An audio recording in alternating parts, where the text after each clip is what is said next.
Hi, I'm Romy. They said, let her die, while my daughter was still breathing, while I held her tiny hand and begged machines to keep her here. They didn't cry. They didn't come. They just whispered plans around closed doors, about erasing me, replacing me, rewriting who her mother really was. And now, they've hijacked my charity, changed the will my grandmother left for us, and moved my daughter to another hospital without telling me, all while smiling in public. They didn't just try to break me, they tried to erase me. So, what do you do when your own family tries to bury your name to protect theirs? Do you let it happen? Or do you burn it all down, quietly? They say hospitals are where hope lives, in the steady beeps, the quiet hands, the sterile stillness. But that night, hope didn't feel alive.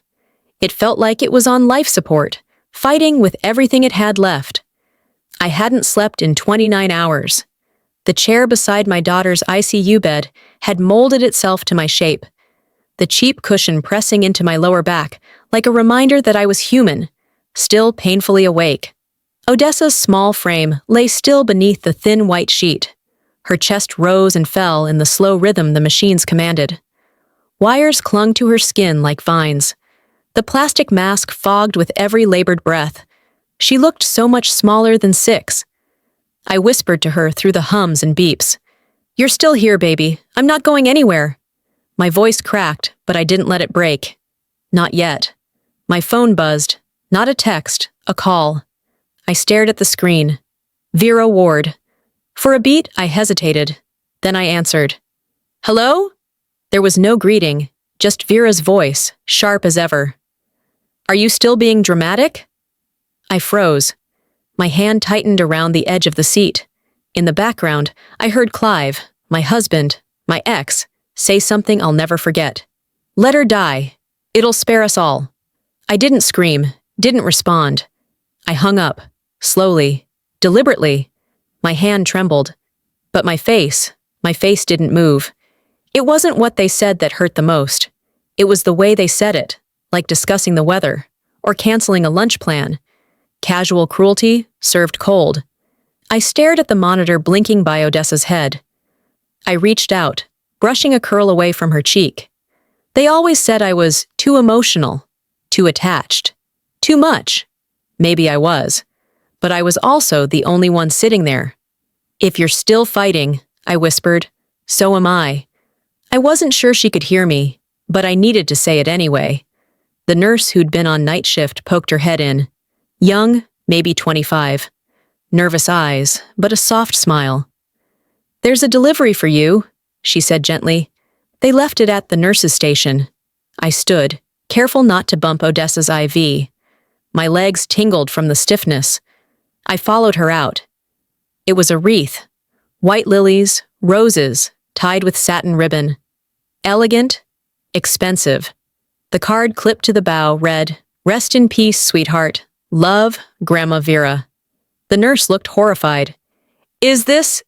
she stammered. "She's still alive," I said, flat, factual. I didn't flinch, just stared. They hadn't sent prayers. They sent parting words. I carried the wreath to a corner of the waiting room and placed it on a chair. I didn't throw it, didn't tear it. I took out my phone and snapped a photo. For later. Not evidence yet. But it would be. Back in Odessa's room, I sat down again. The cold from the hallway still clung to my arms. I wrapped my coat tighter around my shoulders. My mind, usually scattered with fear, was suddenly precise. This wasn't the first time they tried to erase me, but it would be the last. I opened a new note on my phone and typed a single line. They said let her die. So I'll let their name die instead. I looked at Odessa, so small in that hospital bed, and leaned in close. They think it'll be easier if you die. I think they'll find out what real loss feels like. The morning light hit differently. Too clean, too indifferent. It poured in through the blinds like it didn't care what had happened the night before. I shifted in the hospital chair, neck stiff, back aching, and reached instinctively for Odessa's hand. Still warm, still here, still breathing. I stood, careful not to disturb the wires. The nurse had changed shifts.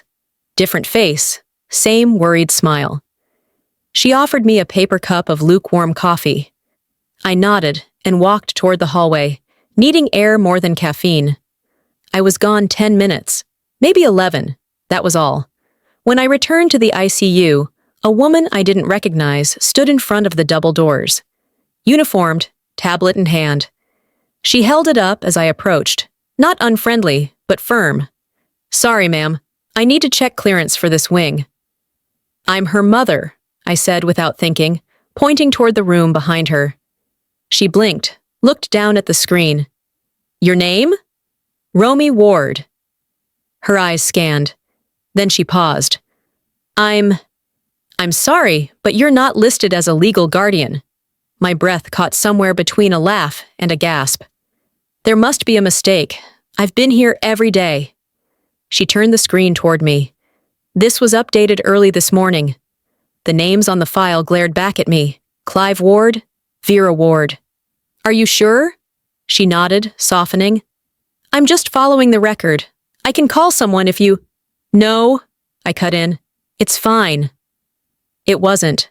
I stepped back, suddenly aware of the cold draft sneaking through the hallway. My legs took me toward the family lounge like they'd done it 100 times. But this time, it felt like I was walking into someone else's life. That's when I saw it. A framed photo on the wall. New, glossy, centered under a plaque. "With gratitude to the Ward family, legacy donors." The picture was perfect. Too perfect. Clive in a navy suit, his arm resting behind Vera, who held Odessa, smiling, healthy, in pink. No IVs, no machines, just the image of a whole, happy, acceptable family. I wasn't in it. A woman seated nearby glanced up and whispered to her friend, "That's such a beautiful family." I stared at the spot where I had stood when that photo was originally taken, at a donor event 3 months ago. I'd been cropped, neatly, as if I had never belonged. They didn't erase me with one sweep. They chipped me away piece by piece. Permission slips signed without my name. School group photos I wasn't invited to be in. Gala invitations that listed me as +1 instead of mother. Always subtle, always smiling. Now it was official, sanitized, printed, framed. I walked out of the lounge and straight to the administrative office. The woman behind the desk looked up, startled. "Can I help?" "I need a full copy of all updated legal records for Odessa Ward. Custodial, medical, financial, everything." She hesitated.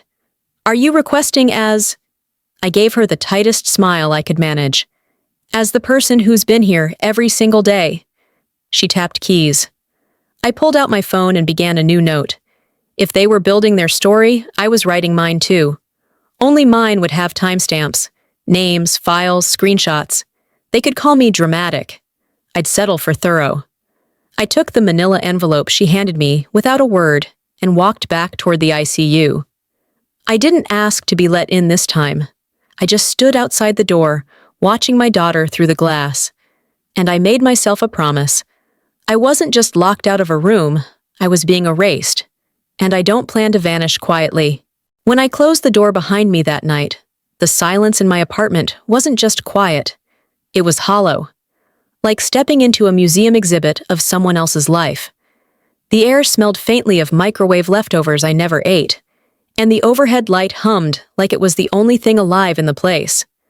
I kicked off my shoes, one at a time, letting them land wherever they pleased.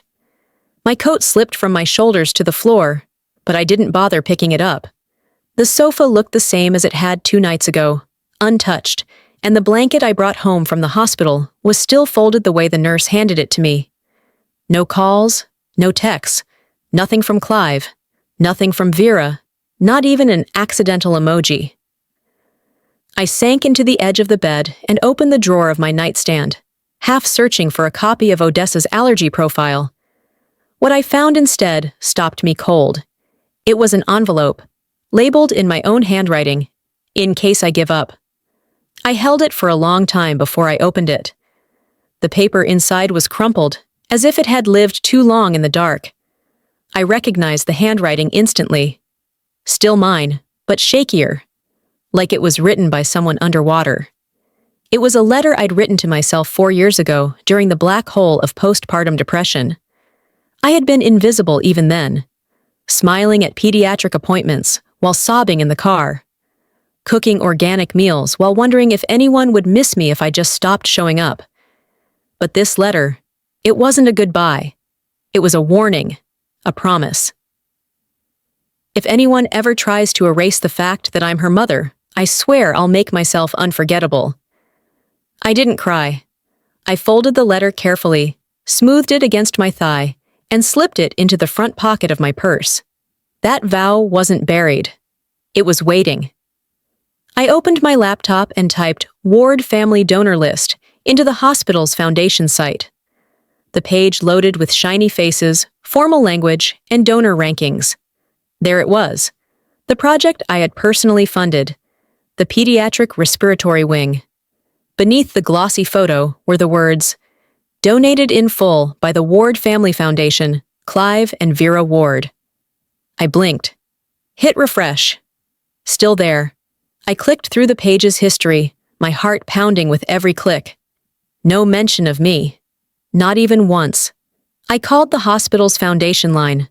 A chirpy voice answered, "Yes, this is Romy Ward. I just had a question about donor attribution on the site." "Oh yes, let me pull that up." A pause. "Yes, that wing was funded through the Ward Family Foundation." "I know, I wrote the first check." "Oh, well, the paperwork lists Clive and Vera Ward. I can connect you to our development coordinator if there's been a clerical—" "No, that won't be necessary." I hung up before she could pretend to care. They might own the narrative, but I kept every invoice. I pulled out a box from the closet, one I hadn't touched since the move. Inside were folders labeled meticulously. Gala 2022, Odessa's medical grants, marketing drafts, proof I'd built the damn thing from scratch. I started scanning. Every receipt, every approval email, every signed contract. They thought they could absorb my work, repaint it with their names, and smile for the cameras. But I had paper. Time-stamped. Undeniable. When I stopped scanning, the sun was starting to rise behind the blinds. I closed the folder and sat in the stillness. That letter in my purse whispered louder than any noise in the room. I opened another document, this one blank, and titled it, Evidence of Erasure. First entry, June 12th. Hospital signage listed Clive and Vera. Romy absent. Second entry, donor credits updated. My name removed. I kept typing. Every time I was left off a school form. Every time a group email about Odessa went out without me copied. Every time I arrived to a parent-teacher night and saw my seat taken. It was never sloppy. It was designed. When they can't defeat you, they rewrite you. I whispered out loud, "Not this time." I pulled up a password-protected folder, titled Plan B, if they cross the line. I started organizing. Audio files, photos, names. I didn't know yet how I'd use it, but I knew I would. "I'm not waiting to be rescued," I said quietly.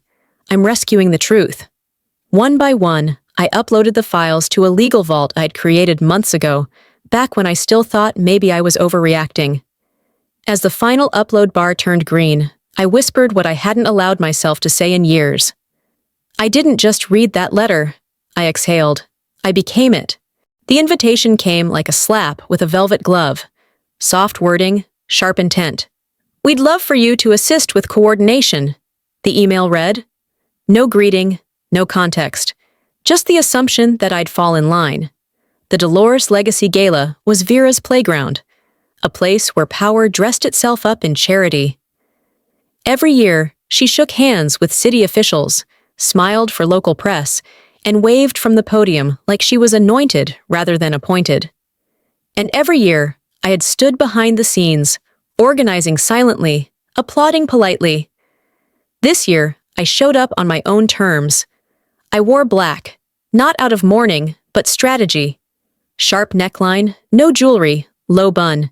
I walked through the front doors of the country club like I'd been invited, because they were too polite to say otherwise. The check-in table was flanked by 2 volunteers, both too young to remember the original board. One of them looked at the list and smiled. "Here you go," she said, handing me a name badge. I glanced down. Event support, R. Ward. Support. Not founder, not guest, not even Romy. Just support. I didn't flinch. I pinned it on my blazer like a weapon. Inside, the room buzzed with well-practiced laughter and clinks of champagne flutes.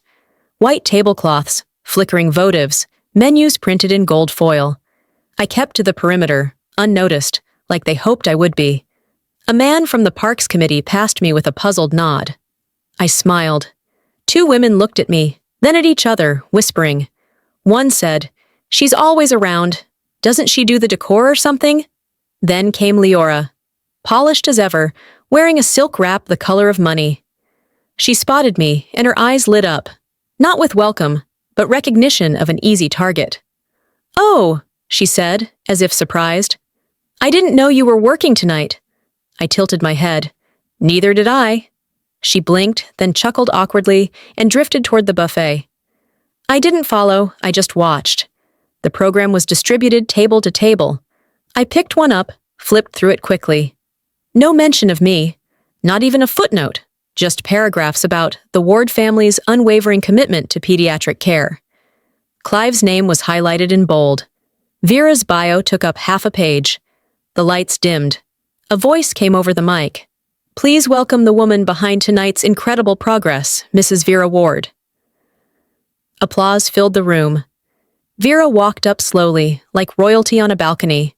The screen behind her showed a slideshow, photos of the new respiratory wing, smiling nurses, even a picture of Odessa, cropped carefully, no oxygen mask, no mother in sight. Vera cleared her throat. "Legacy," she began, "is not just about what we give. It's about what we build, together, as a family." Lies never sounded so polished. "I'd like to dedicate tonight's award to the founding spirit of the Ward Family Foundation, to Clive, for his leadership, and to our entire family for their vision." People clapped. I didn't. One guest leaned to another and whispered, "I thought she started that. Guess not." I pressed record on my phone. No emotion on my face, not even a twitch. After the ceremony, I stepped outside. The air had a bite to it, sharper than the wine they served. I pulled my blazer tighter, not out of cold, but to keep the fury from spilling out. I pulled up the video I'd just captured and watched Vera's speech again, this time on mute. I didn't need the sound. The images were enough. They turned my mission into a marketing slogan. But I built it without them, and I'd burn it down the same way. No goodbyes, no confrontation. I left the gala the way I entered, silent, controlled, underestimated. When I reached my car, I sat for a moment, staring at my reflection in the windshield. They wanted legacy? I'd give them ashes instead. I pulled out my phone, created a new folder, and named it what it truly was. Legacy Counter Files. The next time they said my name, it wouldn't be in a tribute. It'd be in a deposition. The room had grown quieter since morning, and that quiet wasn't peace. It was pause. The kind of stillness you feel when something is deciding whether to stay or go. I sat beside Odessa's bed, her small frame nearly hidden beneath layers of warm blankets and wires that had no business belonging to a child. The light from the window slanted across the floor, painting everything gold except us. The monitor beeped every few seconds, breaking the silence like a breath held too long. I wiped her fingers with a damp cloth. The lotion had a scent she used to love, vanilla almond. I hummed something familiar, the song I used to sing when she had night terrors after preschool. Then she stirred. Her lashes twitched, her lips parted, dry and pale.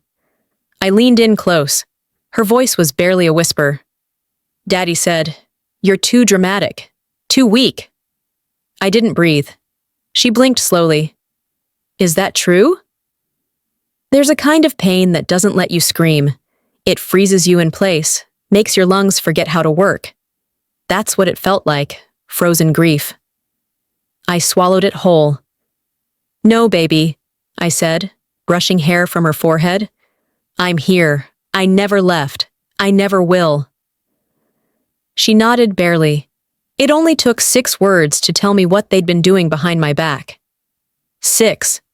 That wasn't Clive trying to protect his daughter. That was Clive planting poison. I sat back, but I didn't move far. I needed to feel her hand near mine. Needed to prove I was real, even if someone had told her otherwise. A few minutes later, the door cracked open. A nurse I recognized, Maribel, peeked in and stepped close with a chart. "She asked for you twice this morning," she said gently. I looked up. "She asked?" Maribel nodded. "Someone told her you were unavailable. That's the word they used." I stared at the white walls and said nothing. Unavailable, not missing, not busy, not away. Just not accessible. Like I was the optional contact on a form. Like I was the cable company. They were turning me into a detail, not a mother. As Maribel adjusted Odessa's IV line, she glanced toward the small tray table beside the bed. "She drew something earlier. Want me to grab it?" I nodded. She handed me a folded piece of paper, thick with crayon strokes. Stick figures. One tall one, labeled Dad. One with big hair. Definitely Vera. One tiny girl. And me. I was there, but barely. Off to the side. Faded. Smaller than the rest. "She said she couldn't remember what color your hair was," Maribel said. "Said they told her you were just busy." I didn't respond. I folded the paper in half, then again, and slid it into my file folder, the one marked Emotional Evidence. No judge in the world could read that picture like I did. They weren't just erasing me from legal documents, they were editing me out of her mind. I stepped into the corridor. The glass wall caught my reflection. Tired, thin, but sharper than I'd been in weeks. "They're not just rewriting the story," I said quietly to no one. "They're editing the love out of it." By the time I got back to the waiting room, I was already drafting emails in my head. One to an outside child psychologist, not affiliated with the hospital. Another to Arlen. Subject line, parental alienation. I'd been called dramatic, overattached, too intense. Let them call me what they want, but not absent. Not ever again. I reached back into my bag and pulled out the drawing. Tore the blank margin off and let the edge fray. They shrunk me in her mind. I'm about to grow back in ways they can't erase. I sat at the kitchen table with my laptop open and the overhead light flickering like it couldn't decide if it wanted to give up or not. Odessa's crayon drawing lay to my left, the version where I was barely more than a smudge in the corner. The one where Clive and Vera smiled front and center. Somehow that sketch stung worse than any court filing. And maybe that's what made me look again. At the stack of legal forms in front of me, half sorted and half dreaded. Custody statements, insurance authorizations, allergy forms. All of them were supposed to include me, but I paused when I saw it. Kayleen Ward. Not Romy, not even a common typo. Kayleen. I didn't just sign that form. I remembered the pen I used, the way my hand had trembled after watching Odessa fall asleep for the first time in 3 days. I pulled another form. K.L. Ward, then another. R. Ward in the parent line, with no signature. 1 time is lazy, twice is careless. 3 times? That's surgical. The next morning, I walked into Mount Esper's records department. No appointment, no smile. A woman behind the glass window looked up as I approached. "Can I help you?" "I need all medical and legal documents filed under Odessa Ward, full parental records, consent history, and custody documentation." Her fingers paused over her keyboard. "And your relation to the patient?" "I'm her mother." She didn't ask anything else, just printed the request slip and buzzed me through. I was handed a stack of files. Neatly bound, thick. I sat at the corner table and flipped through every page. Different spellings, different formats, no consistent signature. I turned to the clerk again. "Can you explain why my name appears 3 different ways across these forms?" She blinked. It happens. Some are transcribed by intake nurses.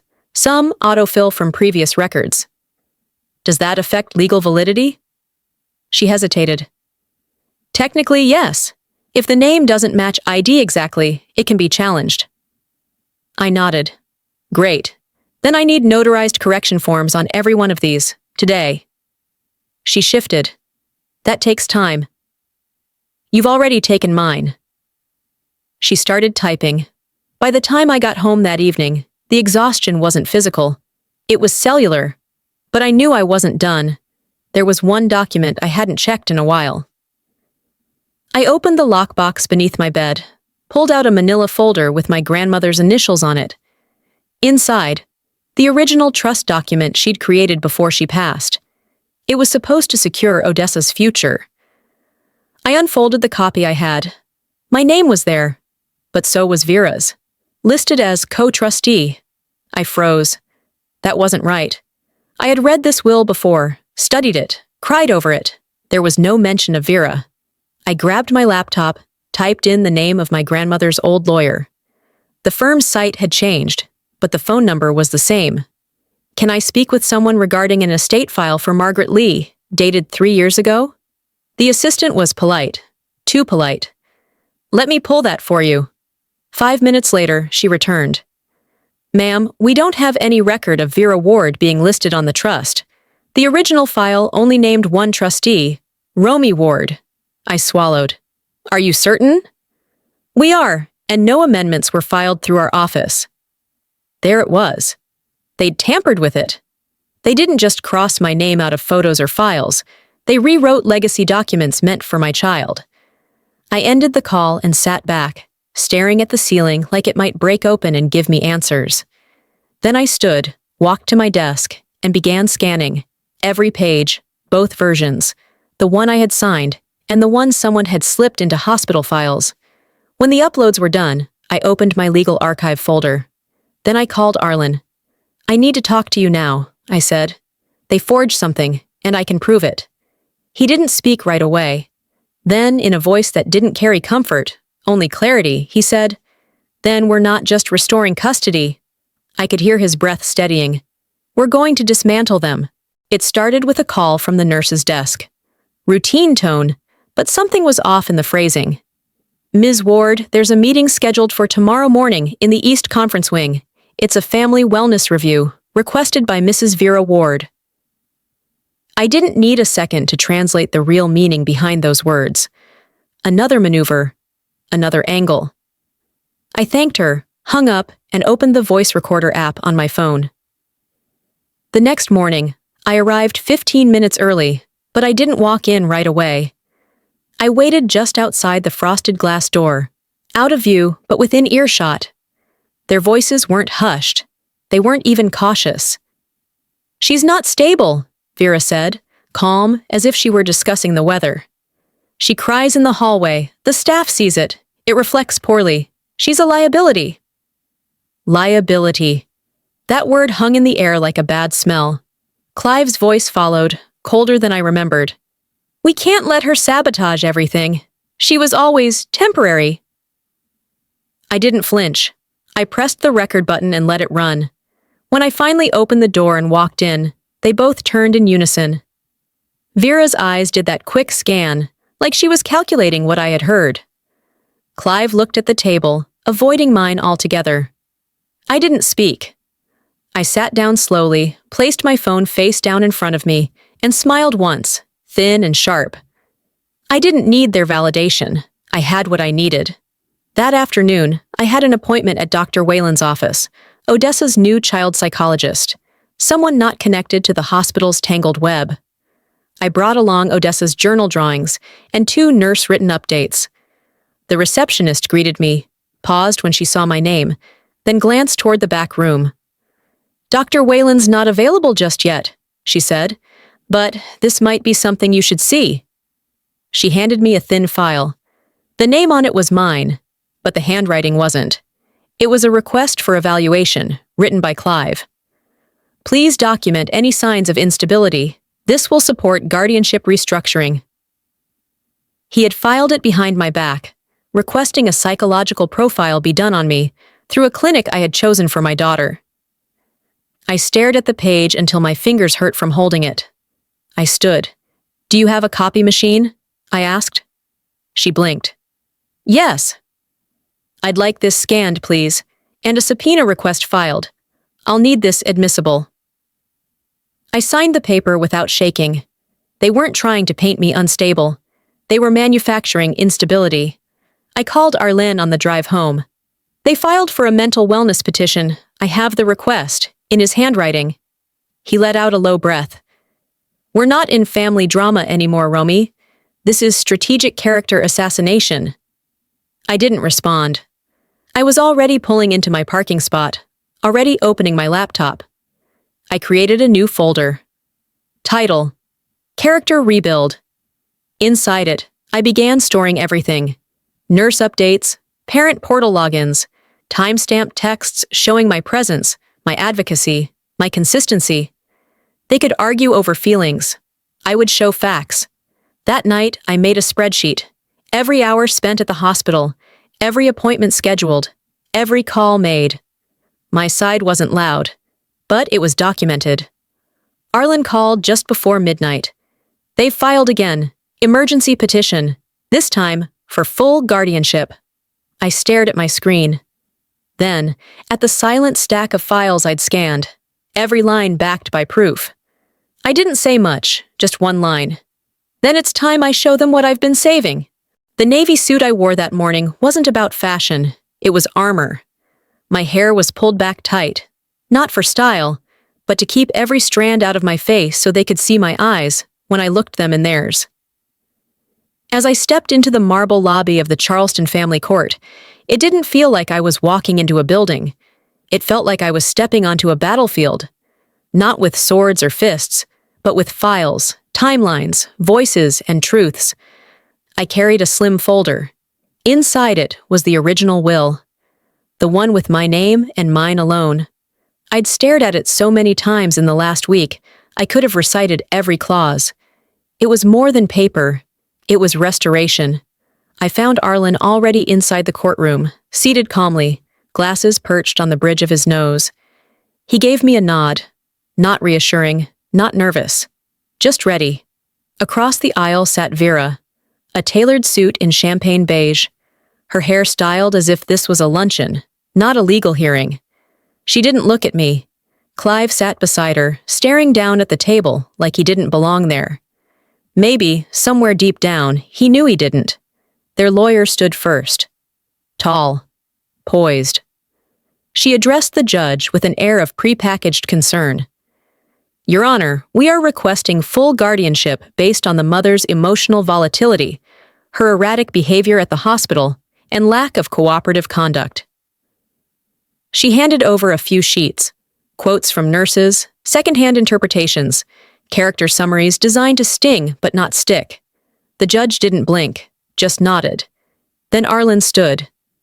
"Your Honor, we'd like to submit evidence directly contradicting those claims, including audio recordings, verified legal documents, and direct illustrations of presence, stability, and good faith."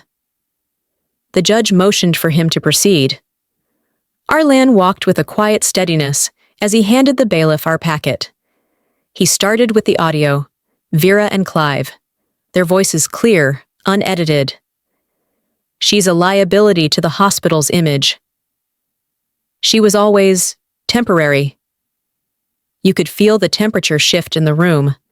Even the clerk stopped typing. Then came the altered will, side by side with the original, dated and emailed from the lawyer's verified address. Arlen kept his voice low but exact. "Forgery is not assumed here, it is evidenced." Next, my presence logs, hospital scans, visitation reports, my digital check-ins. And then, finally, the drawing. The one where Odessa placed me in the corner, smaller than everyone else. Arlen held it up. And yet, she still drew her mother, even when everyone else tried to convince her not to. A murmur rippled through the courtroom. Vera shifted for the first time. Her lawyer tried to interject, but the judge raised a hand, silencing her with a single motion. When it was done, I didn't feel relief. I felt gravity. The judge spoke with a kind of finality that only comes when one side's story collapses under the weight of truth. Emergency guardianship is hereby revoked. Custodial rights revert to Ms. Romy Ward immediately. Further manipulation of medical or legal records will result in sanctions. This court will not be used as a weapon. I didn't cry. I just breathed. Deeply. For the first time in weeks, it felt like air actually filled my chest. As we exited, a few reporters waited beyond the courthouse steps. I didn't stop for them. I had no interest in victory laps, but someone behind me murmured just loud enough to catch my ear. She just took them down without raising her voice. I didn't turn around. I walked past the cars, past the concrete, past the people whispering into microphones, and then I saw her. Vera. Standing just beyond the hedge, off to the side, pretending not to watch. But she was watching. Not defeated. Not yet. But quiet. And calculating. She didn't lose everything today, but I think she knows. She's about to. I knew something was wrong the second I walked into the ICU wing. It wasn't the silence. Hospitals are always quiet in a way that never feels peaceful. It was the absence. Her room was empty. No soft hum of machines. No clipboard at the foot of the bed. Just freshly folded sheets and a vacant space where my daughter's body had lain just 24 hours ago. A nurse spotted me from across the hall. Her expression faltered before her feet moved. That pause told me everything I needed to know. She was transferred this morning, she said, voice hushed like we were standing in a chapel. To where? My voice came out sharper than I intended. And why wasn't I informed? She opened her mouth, then closed it. It was under the discretion of the other legal guardian. The system flagged him as authorized. Clive. Not a single phone call, not a text, not even a damn sticky note. I turned on my heel, headed straight to administration. They knew my name by now. A clerk behind the counter didn't even look surprised when I asked for the transfer file. She slid it across like it was a menu. One signature. Clive Ward. No witness. No secondary contact. He had moved our daughter without notifying me. Legally, because of shared guardianship, he had just enough rope to hang decency by the neck. I called Arlen. They moved her, I said. There was a beat of silence. Then, they're retaliating. Document everything. Now. A staffer approached, holding an envelope. This was left for you. On the front. To the mother. Post-transfer. Inside was Odessa's stuffed bear, the one she'd had since she was 3. Its fur matted at the ears, one eye missing. Along with it, a typed list. Adjusted visitation expectations. It read like a legal contract, full of language meant to sound fair while bleeding away what was left of my rights. I folded the paper once, slowly, and slipped it into my folder. I didn't speak. There was no point. That night, back in my apartment, I sat with the bear in my lap. Its body still smelled like lavender detergent from our old house. I ran my fingers over the fraying seams and tried not to picture Odessa crying in a hospital bed without it. She didn't even get to say goodbye, I whispered. The silence that followed wasn't sadness. It was sharpening. I opened my laptop to upload legal documents from the custody hearing. As the sync loaded, a banner popped up at the top of the screen, something I hadn't seen in months. Clive Ward is still logged in. Our shared cloud account. He must have forgotten to log out. I clicked. The screen blinked, then expanded into a group chat. Vera, Clive, Leora. I didn't mean to read it, but the first line caught my eye. Leora. She won't last the month. Let her spiral. Vera. Once she breaks down, we file again. No judge wants unstable mothers. Clive. Already set. I just moved her kid without a word. Let's watch the fallout. I froze. Not in fear, but precision. I screenshotted everything, one by one. No cropping, no editing. The timestamps, the mockery, the coordination. They were playing chess with my life. But I wasn't a pawn. I printed every screenshot, slid them into the same folder as the altered will, The forged signatures, the audio recordings. The folder was thicker now. It felt like something real. Solid. They wanted to reduce me to a meltdown, a courtroom trope, a cautionary tale. They didn't understand that I had already broken before and put myself back together without a single one of them. As I finished organizing the files, my phone buzzed. Voicemail. I played it on speaker. "Hi, this is Nurse Carter from Greenville General. Odessa's been asking for you, repeatedly.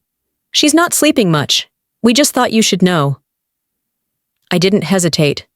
This time, I wasn't knocking on the door. I was going to break it down. At 6:17 a.m., I clicked send. The email subject read, "Effective immediately. Dissolution of name association." There were no flowery goodbyes, no calls for understanding, just bullet points, one by one. Facts, files, scanned receipts, time-stamped messages. Attached were images of my logo, repurposed. Photographs of Vera and Clive accepting awards under a name they didn't earn. Language they had lifted, branding they'd hijacked. I ended the message with one sentence. "You've spent years building a stage off my silence. Consider this the curtain drop." Then I sat back in my chair and exhaled. It wasn't revenge. It was reclamation. I didn't need to scream. I needed it to be clean. By mid-morning, I had filed the legal paperwork to dissolve my association with the Ward Family Foundation. The name would no longer appear on any public grant, hospital wing, gala invite, or marketing campaign that involved me or my child. In its place, I registered a new entity, the Odessa Quiet Power Trust. The name wasn't poetic. It was intentional. Odessa's name belonged to her, not to their PR machine, not to their legacy brochure. She deserved to grow up without her story being spun for someone else's approval ratings. The press release was short, 4 paragraphs, direct. I didn't do interviews. I didn't explain. And still, by noon, it was everywhere. Some outlets took the bait. Why did the co-founder walk away? Others didn't ask. They read the filings. The forged will. The falsified documentation. The court orders now made public. I didn't need to shout. The paper spoke louder than any podium ever could. But what broke me wasn't the headlines. It was the screenshot sent to me from a donor, one I'd met once at a benefit years ago, whose name I barely remembered. "You were the real reason I ever gave," the text read. I stared at it for a long time before replying with just one word. "Thank you." That night, I poured a glass of water, turned off every light in the apartment, and sat alone at the kitchen table. For the first time in months, there was no tension in my shoulders, no checklist running through my brain, just stillness, until a knock, not a loud one, barely there. I opened the door. It was Odessa's nurse, Carter, the same one who'd called about the night terrors. She looked tired, but soft. "She asked me to bring you this," she said, handing me an envelope. And she said, "Don't read it until you're alone." Her voice cracked slightly at the end. I nodded, took the envelope, and thanked her without asking anything more. I waited until the door closed, until the sound of her footsteps disappeared down the hallway, before turning back toward the kitchen. I set the envelope on the table. I didn't open it yet. I just looked at it for a long time. Because I knew, the names they built their empire on, those names died today. But mine? Mine had just begun again. The envelope sat in the center of my kitchen table, like it carried breath. I hadn't opened it the night it arrived, not because I was afraid of what was inside, but because I already knew. Odessa didn't write long letters. She drew. I peeled the flap open slowly.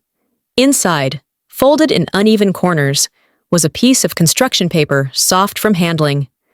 Crayon lines curved with care. A small girl holding the hand of a tall woman in a blue dress. No crowd, no other figures.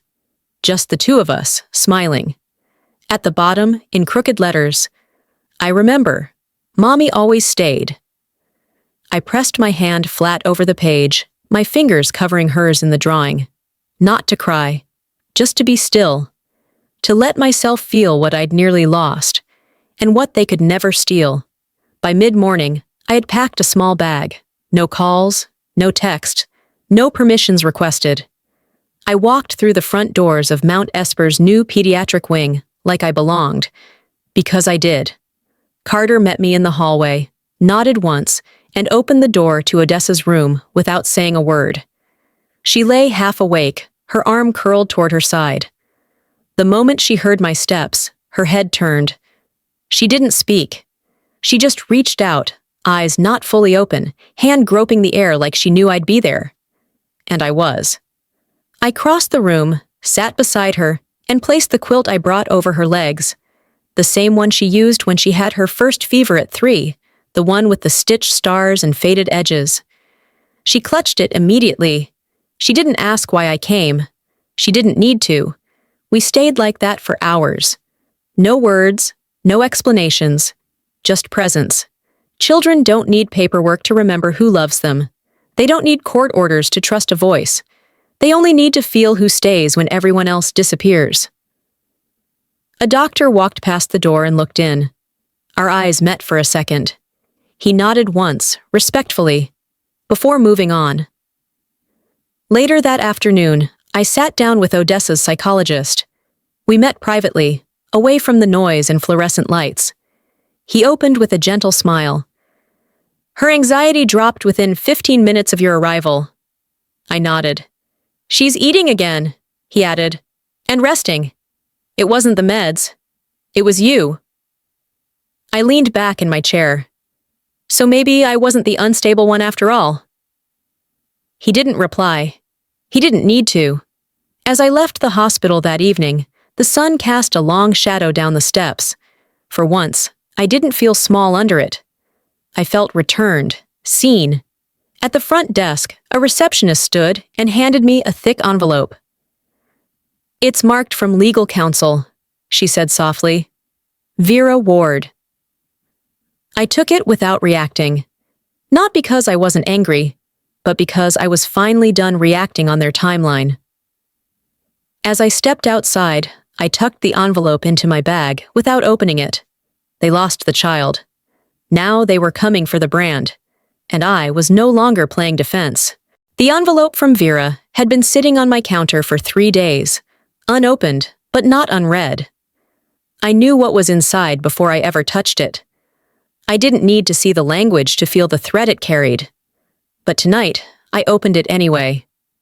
As expected, legalese wrapped in velvet, non-disclosure, settlement clause, reputational protection.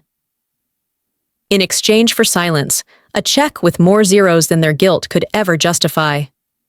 I read it once, twice. Then I struck a match and held it to the corner. I watched it curl, blacken, then disappear. They underestimated how loud silence can get when you light it on fire. The next morning, I opened my inbox to find a message from an encrypted address. No subject, no signature. But I knew the tone. Maribel. Attached was a file. I hesitated before clicking play, just long enough to brace for the voice I hadn't heard in weeks. Vera, in a boardroom, laughing lightly, like this was a dinner party. You have to control the narrative. Public image suppression isn't unethical, it's strategy. Someone else asked about donor skepticism. Vera again. We guide the perception. We clean the language. We dictate the lens. And then this. If Romy resurfaces, we bury her in professionalism. Let her flail emotionally. We'll keep smiling. There it was. Unfiltered. Proof of influence laundering, misuse of medical access, calculated defamation. I didn't flinch. I forwarded it to Arlen with one line. It's time. Within 48 hours, he filed with the State Ethics Committee and the Office of Nonprofit Oversight. My name wasn't redacted. It was centered. By the end of the week, the headline ran across local news. Ward Family Foundation under investigation for nonprofit misuse. I didn't watch the news cycle, but others did. By the time I took the stand at the committee hearing, the room was full. I didn't perform. I didn't plead. I spoke with dates, documents, recordings. No emotion, no embellishment, just what happened, and when, and who had said what. Vera tried damage control. Her lawyer danced around timelines, challenged wording, but every time she denied, we had a timestamp. Clive didn't show. Leora left mid-testimony. A board member, older, quiet, sharp, looked over his glasses and said, "She didn't burn their name. She exposed how hollow it was." When it was over, no one clapped. No one needed to. The verdict came quietly, 2 days later. Vera was barred from holding any non-profit position for 5 years. The foundation was placed under independent audit. Key donors pulled out, publicly. I didn't celebrate. I packed a bag of picture books and drove straight to Odessa's room. We read Where the Wild Things Are 3 times in a row. She laughed a little louder each time. "Are they gone now?" she asked, curling closer into my side. "Not gone," I said, "but they're quiet." That night, I stood on my balcony with coffee in hand, and the confirmation email pulled up on my phone. It was done. Odessa's medical authority was solely mine again. The Odessa Quiet Power Trust had cleared all its grant approvals. The sky cracked open with morning, gold spreading across rooftops like something had finally exhaled. They wrote me out of the story. I rewrote the ending. And this time, I signed every line in ink. They said let her die. So I let their name, their legacy, their lies die instead. Quietly, completely,